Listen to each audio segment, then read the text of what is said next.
और पुतिन ने जेलेंस्की से मुलाकात के संकेत दिए हैं। उन्होंने कहा कि यूक्रेन युद्ध खत्म होने की कगार पर है और उस बीच यूक्रेन ने रूस पर दूसरा बड़ा ड्रोन अटैक कर दिया। दावा है कि रूस ने 300 से ज्यादा ड्रोन से हमला किया है और रूस का दावा है कि यूक्रेन ने 9000 से ज्यादा बार सीज फायर तोड़ा।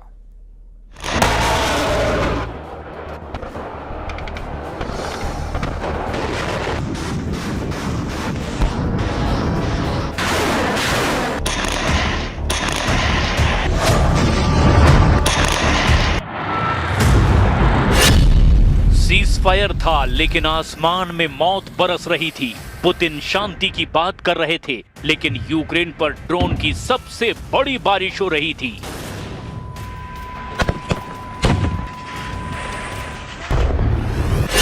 ट्रंप के अंदाज में डील, नेतन्याहू के अंदाज में हमला। क्या पुतिन अब सिर्फ युद्ध नहीं हाइब्रिड वॉर लड़ रहे हैं? क्या जेलेंस्की को मनोवैज्ञानिक दबाव मिलाकर सरेंडर करवाने का गेम शुरू हो चुका है? क्या कीव अब अगला गाजा बनने जा रहा है?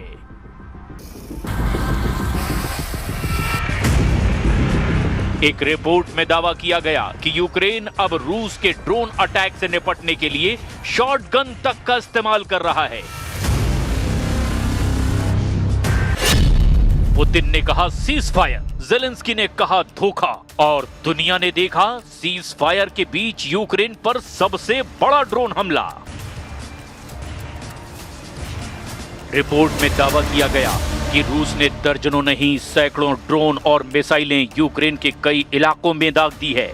यूक्रेन ने दावा किया कि पुतिन ने सीज फायर संधि को सिर्फ एक रणनीतिक ब्रेक की तरह इस्तेमाल किया ताकि दुनिया के सामने शांति की इमेज बनाई जा सके और जमीन पर हमला जारी रहे।